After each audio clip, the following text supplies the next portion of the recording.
बेलपत्र चढ़ाने से शिव तत्व की प्राप्ति से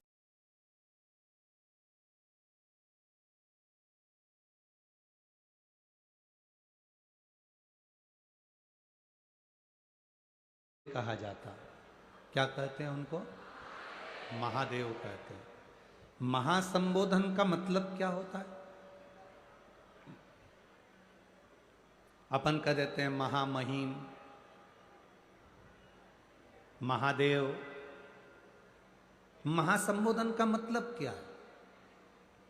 जिसने दुनिया को दिया, जिसने दुनिया को केवल देने का काम करा, कभी लेने का काम नहीं करा, वो महादेव कहलाया है। उसको महासंबोधन, हम हमारी सहज भाषा में कहते हैं महामहिम, महामहिम संबोधन करते हैं, महादेव संबोधन करते हैं। इसका मतलब होता है कि तुमने दुनिया को दिया है, तुमने प्रदान किया है, तुमने लिया नहीं है, तुमने दिया। शिव जी ने विष पिया, अमृत दिया। शंकर भगवान ने धतूरा अपने पास में रखा, 56 भोग सबको दिया।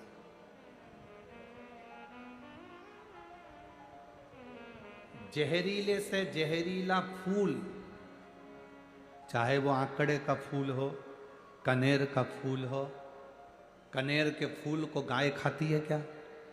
जम के बोलो जरा। नहीं खाती। कनेर की पत्ती को गाय खाती है क्या? नहीं खाती। पशु पक्षी खाते हैं? नहीं खाते। आंकड़े के फूल को गाय खाती है क्या? नहीं खाती। पशु पक्षी खाते हैं क्या? नहीं खाते। धतूरे को गाय खाती है क्या? नहीं खाती। उसको पशु पक्षी खाते हैं क्या? नहीं खाते।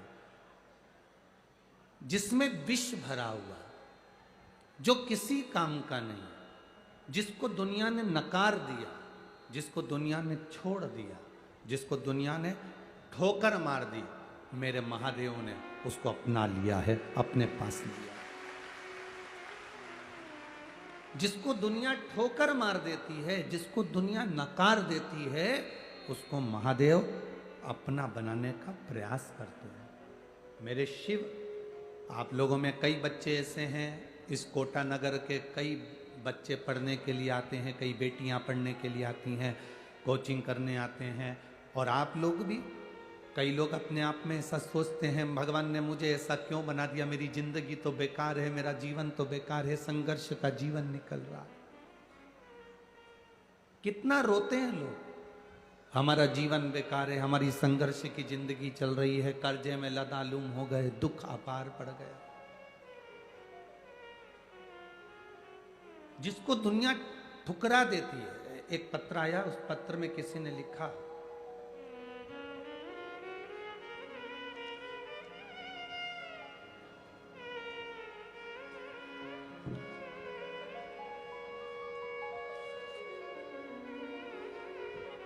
एक पत्र में किसी ने लिखा कि गुरुजी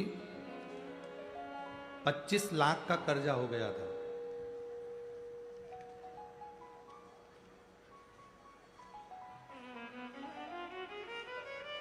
उस पत्र के अंदर जिसने लिखा होगा वो खड़े हो सकते हैं, अब हम ढूंढेंगे, टाइम लगता है।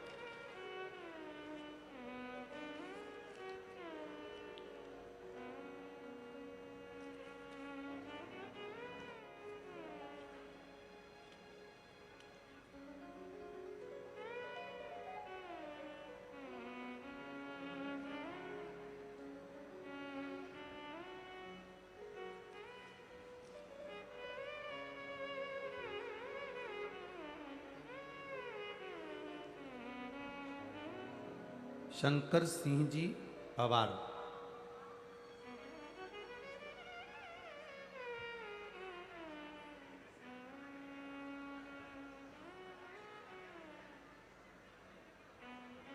सीता कंवर पवार, जिन्होंने लिखा,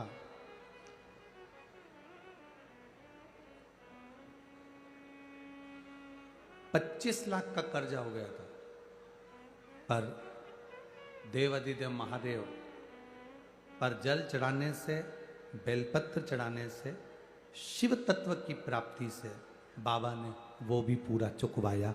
ये शिव तत्व की प्राप्ति। एक बात आप लोगों से कहेंगे, कनेर के फूल को किसी ने नहीं अपनाया, ना पशु अपनाए, ना पक्षी अपनाए, ना कोई जानवर, ना कोई देवता। उस फूल को शिव जी ने अपनाया। धतूरे को किसी ने नहीं अपनाया, उसको मेरे महादेव ने अपनाया। मेरी जीजियों और जितने बैठे हैं मेरे जीजाओं, और जितने बेटा बेटी इस कथा के अंदर बैठे हुए हैं, उनसे एक बात कहना चाहेंगे। आप कभी अपने भीतर ये बात लेकर मत आना कि आपको भगवान ने व्यर्थ पैदा कर। आप कभी अपने भीतर ये बात लेकर मत आना कि आपको कोई भगवान ने कष्ट देकर पैदा करा। अपने भीतर कभी ये मत लेकर आओ कि मेरी जिंदगी बेकार है, या मैं नरक का जीवन जी रही हूं, या दुख का जीवन जी रही हूं, या तकलीफ का जीवन जी रही हूं, या कष्ट का जीवन जी रही हूं। ना ना ना ना। जिसको दुनिया ठोकर मारती है, जिसको दुनिया गाली देती है, जिसको दुनिया नकारा समझती है, जिसको दुनिया एकदम हल्का समझती है, एक दिन वही जिंदगी में नाम कर कर जाता है और नाम कमा कर जाता है।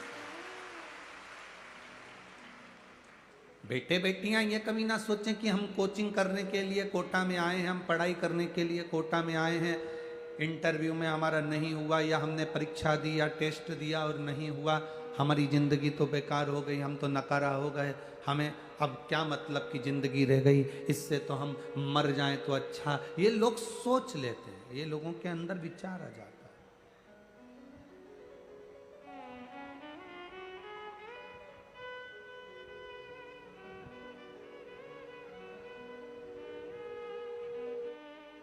कभी किसी माता पिता से पूछना कि उसको 20 साल 25 साल तक बच्चे को पढ़ाने में उसकी जिंदगी की कितनी पूंजी से मतलब नहीं, जिंदगी का कितना कितना प्रेम वो उंडेलते हैं।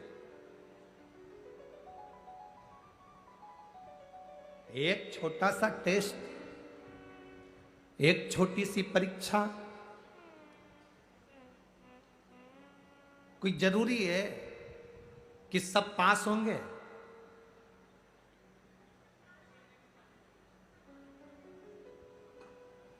फेल होना भी हमें संघर्ष में आगे बढ़ना सिखाता है। कोई जरूरी है कि सब पास होंगे?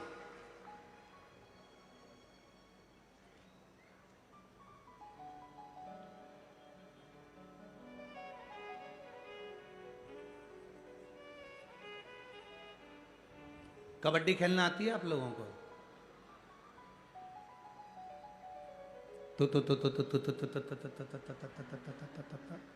दूसरे की पाली में घुसते हैं। कभी कभी दूसरे की पाली में घुसकर इधर वालों ने कहा था ध्यान रखना, टच करके आ जाना, पकड़ाई में मत आ जाना।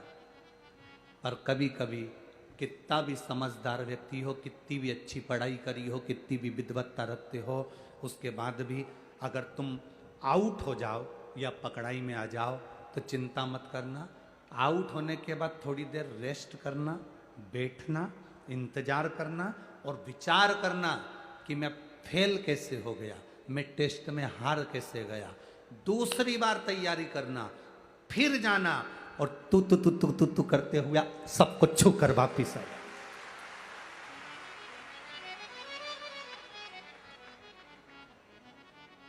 कैसे हार जाएं हम?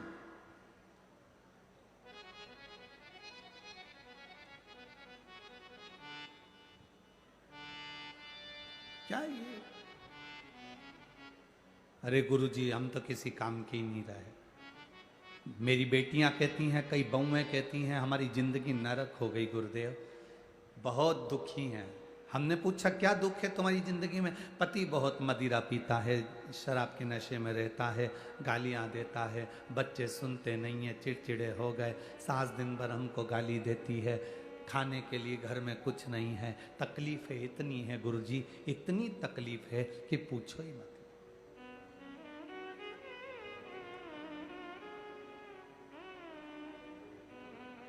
कोटा में घोड़े की रेस कराने का स्थान कहीं पे बना है क्या? जहां घोड़े की रेस होती हो। आप लोगों ने रेस देखी है घोड़े की? अरे बोलो तो जम के। टीवी पे देखिए, देखिए टीवी पे घोड़े की रेस देखना। घोड़े को नहीं मालूम रहता कि मैं कंपटीशन में बैठा हूं। घोड़े को नहीं मालूम कि मैं एग्जाम में बैठा हूं। घोड़े को नहीं मालूम कि मैं जीतने के लिए यहां आया हूं। घोड़े को नहीं मालूम कि मैं रेस में खड़ा हूं। घोड़ा तो दौड़ता है, जब धीरे दौड़ता है तो घोड़े को चाबुक मारा जाता है, पिन चुभाई जाती है। घोड़े को उस चाबुक की आगे एक नोक रहती है, उसको चुभाया जाता है। घोड़े को नहीं मालूम कि मैं रेस में खड़ा हूं। घोड़ा तो इसलिए दौड़ता है क्योंकि उसका मालिक उसे कष्ट देता है, मालिक उसको मार रहा है, मालिक उसे चुभा रहा है, इतना चुभा रहा है कि घोड़ा चीख रहा है, हिन्ना रहा है और दौड़ रहा है। उसको नहीं मालूम कि मैं रेस में खड़ा हूं। वो मालिक के कष्ट से इतना भागता है, इतना भागता है कि पहले नंबर पर आगे निकल जाता है और जीत जाता है। जब एक घोड़े का मालिक घोड़े को कष्ट देता है तो घोड़ा पहली नंबर पर आ जाता है। जब तुम्हें पृथ्वी पर जन्म लेने पर तुम्हारी जिंदगी में भी अगर दुख आए, तकलीफ आए, कष्ट आए, तो समझ लेना मालिक तुम्हें जिताना चाहता है, इसलिए आगे निकालना चाह रहा है। जिंदगी में अगर कष्ट आ रहा है, जिंदगी में तकलीफें आ रही हैं, जिंदगी में थोड़ी सी प्रॉब्लम आ रही है और एक प्रॉब्लम खत्म नहीं होती दूसरी आ जाती है, एक कष्ट खत्म नहीं होता दूसरा आ जाता है, एक तकलीफ खत्म नहीं होती दूसरी आ जाती है। तो ये विचार करना, जैसे घोड़े को पिंच करा जा रहा है, तकलीफ दी जा रही है और घोड़ा जीत जाता है, उसको नहीं मालूम कि मैं रेस में खड़ा हूं। उसी तरह भगवान हमको तकलीफ पर तकलीफ, तकलीफ पर तकलीफ, कष्ट पर कष्ट देता है। क्यों? क्योंकि भगवान चाहता है कि मैं तुझे रेस के घोड़े की तरह तुझे आगे निकाल कर ले जाऊं। ये कष्ट नहीं होता तो तू सहन कहां कर पाता। राम बन ना जाते तो राम कभी राम बन ना पाते। राम अगर बन नहीं गए होते तो राम कभी राम नहीं बन पाते। राम का बन जाना राम जी का बनने में मूल है।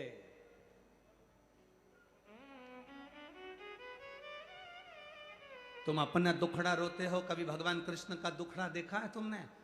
जन्म देने वाली मां बचपन से छूट गई, बोलो सही है कि गलत है?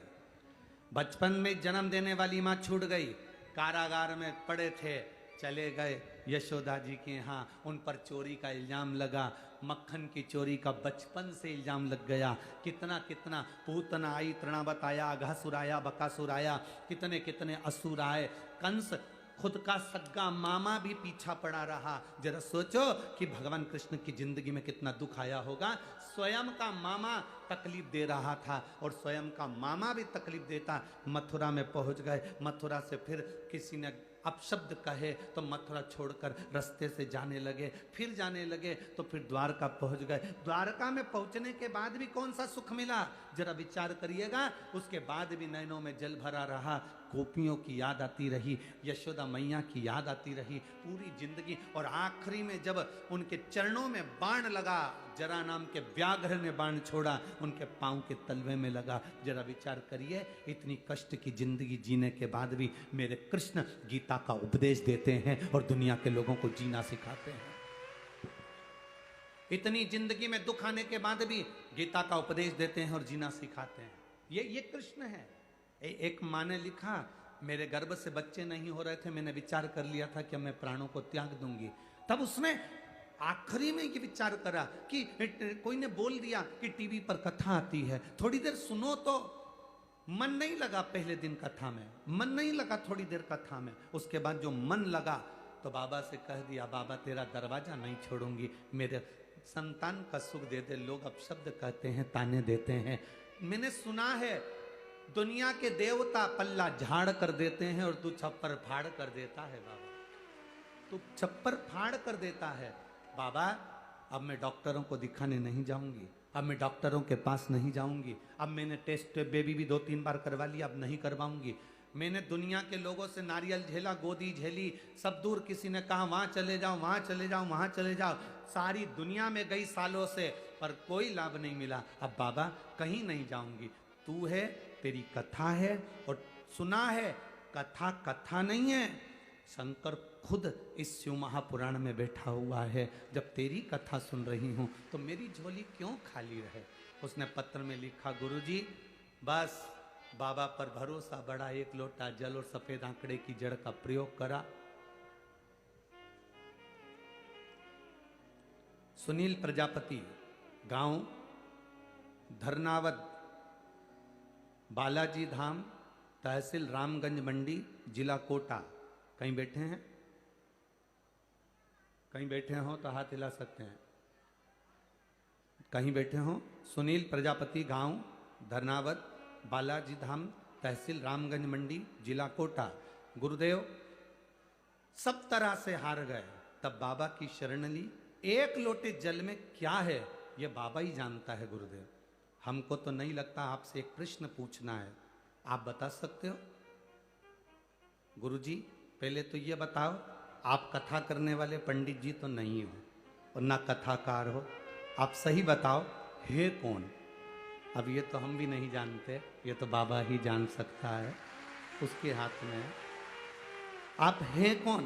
बाबा, मैंने बाबा पर भरोसा रखकर कथा सुनी और बाबा की कृपा से झोली पसार कर टीवी के सामने बैठती थी, बाबा ने दिया। बाबा कम नहीं दिया। बाबा की कृपा से 5 मई 2023 को मेरे घर में जुड़वा बेटों ने जन्म लिया। मैं बाबा को प्रणाम करने के लिए,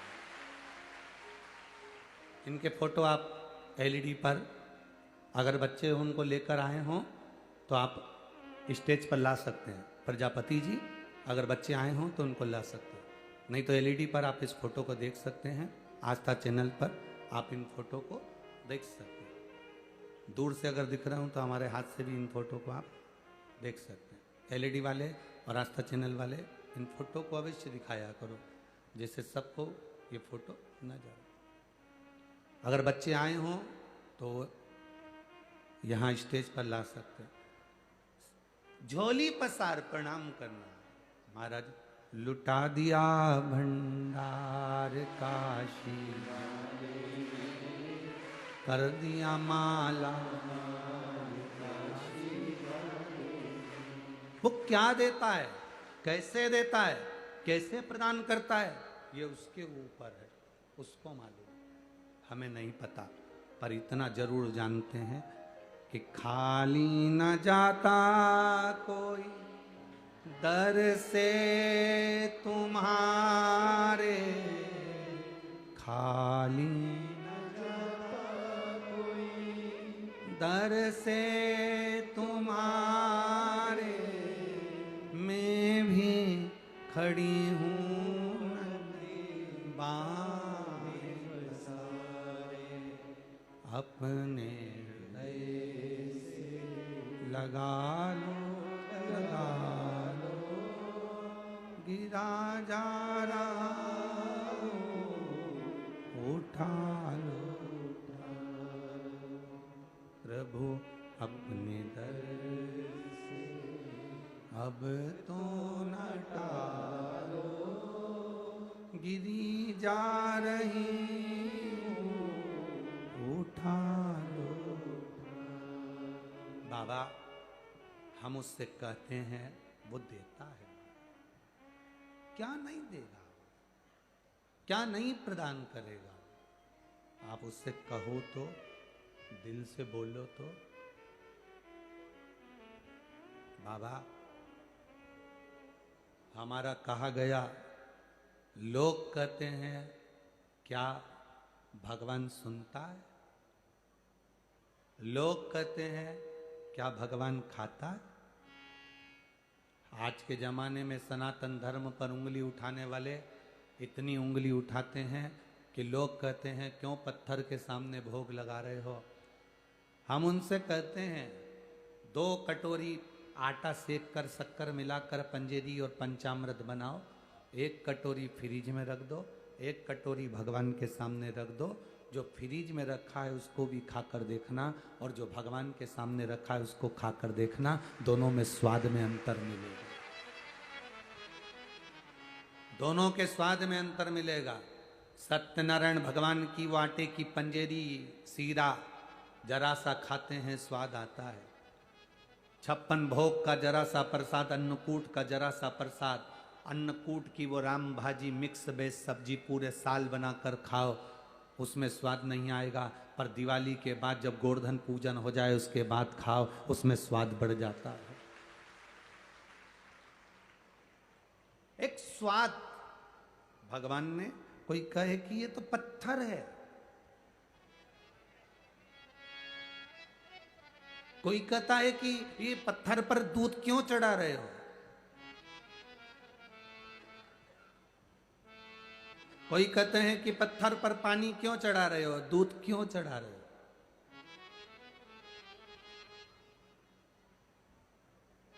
उसको कहना हम चढ़ा रहे हैं, हमारे पिताजी का है, हमारा सनातन धर्म है, हम कितना दूध किसको चढ़ाएं, तुम्हें उससे मतलब क्या है। तुम्हारे घर के बच्चों को कितना दूध पिला रहे हो, तुम उसका अंदाजा रखो, हमसे मत पूछो कि हम किसको चढ़ा रहे हैं, क्यों चढ़ा रहे हैं, किस लिए चढ़ा रहे हैं। होली आती है, लोग विरोध में न्यूज़ निकालना, व्हाट्सएप पर वीडियो डालना चालू कर देते हैं। दिवाली आती है, लोग वीडियो डालना चालू कर देते हैं। गणेश जी आते हैं, लोग वीडियो डालना चालू कर देते हैं सनातन धर्म के विरोध में। इनका काम है, इनको करने दो, अपना काम है भगवान के मंदिर तक जाना, शिव जी को एक लोटा जल चढ़ाना। जो तुमसे कहे कि मंदिर जाने से क्या होता है, उसको कहना 1 महीना तू भी जाके बता। मंदिर में शंकर को जल चढ़ाने से क्या होता है, उससे कहना 1 महीना तू चढ़ा कर बता। 1 महीना तू जल चढ़ा कर बता। और नहीं तो मैं तो हम इस मंच से कहें कि ये सारे पत्र ले जाओ, जितने रखे हुए जितने हैं सब ले जाओ। और मेरी जीजियों, जिसके मन में संशय हो, इसमें मोबाइल नंबर, ऐसा कोई पत्र नहीं होता जिसमें मोबाइल नंबर और एड्रेस नहीं होता। ऐसा कोई पत्र नहीं जिसमें मोबाइल नंबर नहीं, एड्रेस नहीं, उसका पता नहीं। उनके पास जाकर अपना माइक ले जाकर जरूर पूछना, क्या शंकर भगवान ने तुझे दिया? कभी तू सीहोर वाले महाराज से मिला? कभी तू सीहोर वाले महाराज से कभी मिलना हुआ? कभी कोई बेल, कोई भभूति, कोई नरियल सीहोर वाले महाराज ने दिया? कोई से भी मिलोगे वो एक ही बात कहेगा, हमने तो केवल टीवी पर कथा सुनी थी और वहीं पर बैठकर बस बाबा से प्रार्थना करी थी, 1 लोटा जल चढ़ाया है और उसका फल पाया। शिव को लोग पहचानते नहीं है, शंकर को लोग जानते नहीं है। लोगों ने बहुत चमक दमक में मेरे भोलेनाथ को नीचे दबा दिया था। यहां तक लोग कहना चालू कर देते, शंकर के मंदिर का प्रसाद मत लेना।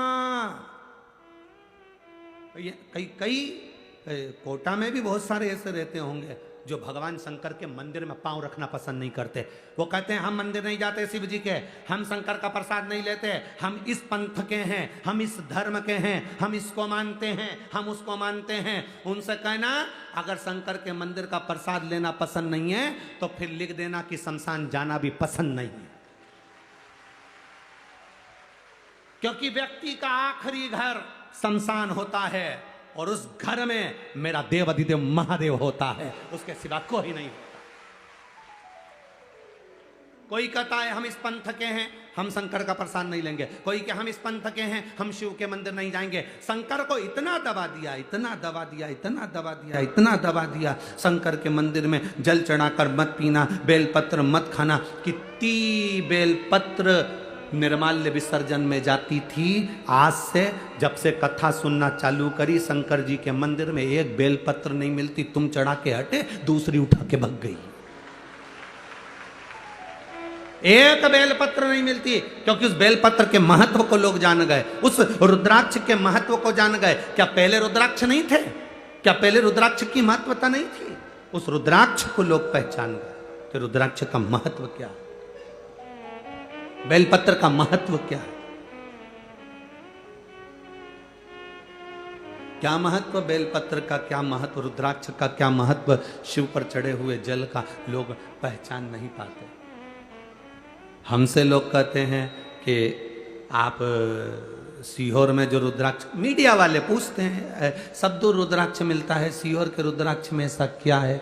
हमने कहा कभी लेकर आना, जब तुम्हारे घर में कोई तकलीफ हो, कष्ट हो, या कोई एग्ज़ाम के लिए जाओ, या कोई तुम्हारे यहाँ किसी चीज़ के लिए जाओ, तो उस सीहोर का रुद्राक्ष, सीहोर से बाहर हम कभी किसी को देने के लिए नहीं भेजते। सीहोर का रुद्राक्ष केवल सीहोर से ही मिलता है और लाइन लगा कर मिलता है। आप कभी जाना, कंकर शंकर की भूमि पर खड़े होना और खड़े होकर कंकर शंकर की पूजन कर कर एक रुद्राक्ष लेकर आना, और उस रुद्राक्ष को बड़ी से बड़ी बीमारी में भी तांबे के कलश में पानी डालकर उसको गला देना रात भर। सुबेरे देवाधिदेव महादेव को, कुंडकेश्वर महादेव का नाम लेकर जल चढ़ा देना, उस पानी का आचमन करना प्रारंभ करना। अगर किसी का डायलिसिस भी चल रहा हो तो 2 बूंद पानी भी उसने प्रतिदिन बाबा को चढ़ाकर अगर पिया है तो उसका फल क्या होता है ये उसको मालूम पड़ेगा कि उसका फल क्या है। रुद्राक्ष की महत्वता क्या है? उसके शिव तत्व को लोगों ने दबाया, शंकर को नीचे की ओर दबाया कि शिव है क्या, अड़भंगा। लोगों ने कहा वो तो रुद्र हैं, वो तो क्रोध करने वाले देवता हैं, वो क्रोध करते हैं, वो रुद्र हैं। ना ना ना, संसार में ऐसा कोई मनुष्य नहीं जन्मा जिसका संबंध शंकर से नहीं हो, चाहे वो ब्राह्मण हो, चाहे वो क्षत्रिय हो, चाहे वो वैश्य हो, चाहे वो शूद्र हो। संसार में ऐसा कोई ना जन्मा जिसका संबंध भगवान देवाधिदेव महादेव से नहीं है। सबका संबंध मेरे देवाधिदेव महादेव से है, सबका संबंध मेरे बाबा ओगड़दानी से है, सबका संबंध मेरे शिव से है, भगवान देवाधिदेव महादेव से। महाराज, मुझे तेरा ही सहारा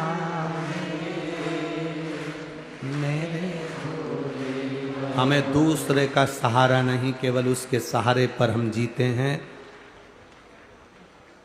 अच्छा, एक बात आप लोगों से पूछें, कोटा वालों जरा जवाब दोगे क्या? भटकने से सब कुछ मिल जाएगा क्या? जम के तो बोलो।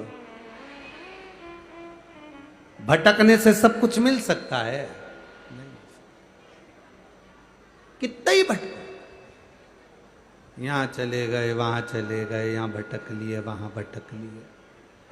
भटकने से कुछ नहीं मिलता। मिलेगा तुम्हारी मेहनत से, तुम्हारे कर्म से, तुम्हारे विल पावर से, तुम्हारे मेहनत, तुम्हारा कर्म और तुम्हारा शंकर भगवान को चढ़ाया गया 1 लोटा जल और सुनी हुई शिव महापुराण की कथा। देवी भजन का बल बढ़ाओ, अपनी मेहनत को बढ़ाओ। अरे गुरुजी, हमने वो क्या बोलते हैं उसकी, किराना की दुकान डाली थी, चली नहीं। तो फिर हमने किसी से पूछा तो उन्होंने कहा तेरे भाग्य में किराना की दुकान कभी नहीं चलेगी, इसलिए तू दुकान बदल दे। फिर हमने केमिस्ट की दुकान डाली, चली। अरे गुरुजी 6 महीना इंतजार करा, केमिस्ट की भी नहीं चली। बिल्कुल बाजार में हमारी दुकान है पर चल नहीं रही। फिर क्या करा, हमारे एक रिश्तेदार हैं, उन्होंने किसी से पूछा था तो उन्होंने कहा कि इसके भाग्य में केमिस्ट की दुकान नहीं चलेगी। फिर किसी ने कहा कपड़े की डालो, तो हमने कपड़े की डाली, गुरुजी चल गई। अरे गुरुजी कहाँ चल गई, बाद में बंद करना पड़ी।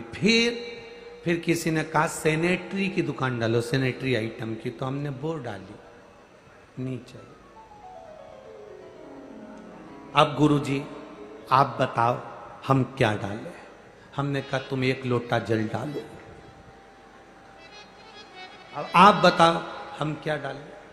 अब कौन समझाए ऐसे व्यक्ति को कि तूने कपड़े की बदल ली, किराने की बदल ली, केमिस्ट की बदल ली, तूने सैनिटरी की बदल ली। हमारा शिव महापुराण की कथा कहती है, एक बार भगवान शंकर ने गणेश जी और कार्तिकेय दोनों से कहा जाओ जाओ मुझे प्यास लगी है, कुआं खोदो, पानी लेकर आओ। जाओ। देखिए अब ज्ञान कितना प्रबल है शिव महापुराण का। देवादिदेव महादेव ने गणेश जी और सदानंद कार्तिकेय से कहा मुझे पानी पीना है, जाओ कुआं खोदो और पानी लेकर आओ। इतने में गणेश जी बोले, पिताजी तुम्हारे सिर पे ही तो गंगा है।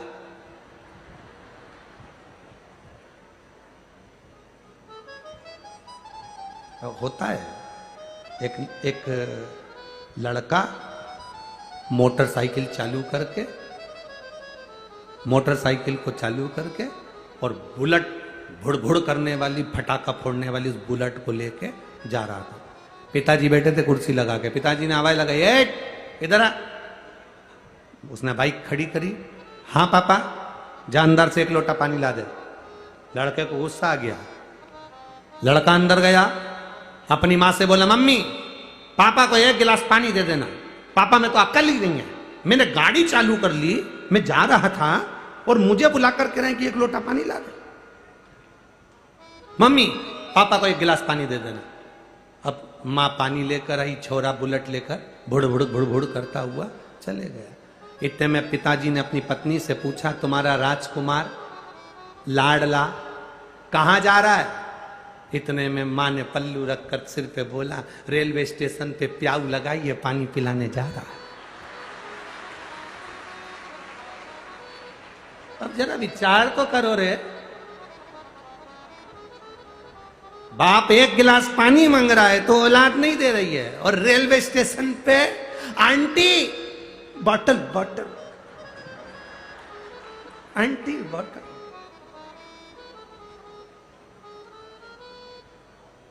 कौन सा फायदा? गणेश जी ने कहा, पिताजी तुम्हारे सिर पे गंगा जी है, पानी क्यों ना पी लेते? शंकर भगवान भी चतुर थे। शंकर भगवान बोले, गंगा का जल मेरे सिर पे से आ रहा है, मैं नहीं पी रहा, तू तो खोद के लेके आ। गणेश जी खोदने के लिए गए, सदानंद कार्तिकेय भी कुआं खोदने के लिए गए। गणेश जी महाराज ने कुआं खोदा। इतने में गणेश जी कुआं खोदते खोदते उन्होंने देखा पानी तो आ ही नहीं रहा, तो चूहे ने कहा, प्रभु यहां पानी नहीं निकलेगा, दूसरी जगह खोदो। गणेश जी ने दूसरी जगह खोदा। चूहा बोला, प्रभु यहां भी पानी नहीं निकलेगा, दूसरी जगह खोदो। फिर तीसरी जगह खोदा। 3-4 कुएं खोद दिए, पानी नहीं निकला। सदानंद कार्तिकेय जब कुआं खोद रहे थे, पानी नहीं निकल रहा था। मोर कार्तिकेय जी के पास में था। सदानंद कार्तिकेय जी से कहा, आप हिम्मत मत हारना सदानंद, इस कुएं को और गहरा करो, और गहरा करो, और गहरा करो। आप लोगों से कहते होंगे ना कि भारत का राष्ट्रीय पक्षी कौन है? मोर। तो मोर को राष्ट्रीय पक्षी क्यों बनाया था? इसी कथा के कारण बनाया था। मोर को राष्ट्रीय पक्षी का जो खिताब दिया गया वो इस कथा से दिया गया। मोर ने अपने स्वामी कार्तिकेय से कहा, प्रभु हिम्मत मत हारना, और खोदो, और खोदो, और खोदो, और खोदो। एक कुएं को मोर ने हिम्मत दे देकर खुदवा दिया और पानी लेकर सदानंद कार्तिकेय पिताजी के पास पहुंचे। गणेश जी 10, 12, 15 कुएं खोद दिए, पानी नहीं निकला। इतने में शंकर भगवान आए गणेश जी के पास, गणेश तू पानी नहीं लाया? गणेश जी बोले, ये देखो 1, 2, 3, 4, 5, 6, 12, 15 इतने कुएं खोदे, पानी नहीं निकला। तो तुमने पानी पी लिया पिताजी? इतने में भगवान भोलेनाथ बोले, कार्तिकेय जी जल लेकर आए थे। गणेश जी ने षडानंद कार्तिकेय को गले लगाकर कहा, भैया एक बात बता कि तू पानी कहाँ से ले आया? इतने में षडानंद कार्तिकेय ने कहा, मैं हिम्मत हार गया था, पर मेरा मोर बोला और खोदो और खोदो और खोदो और खोदो और खोदो। एक ही कुएं को बहुत गहरा खोदा, आखिरी में उसमें पानी निकल ही गया।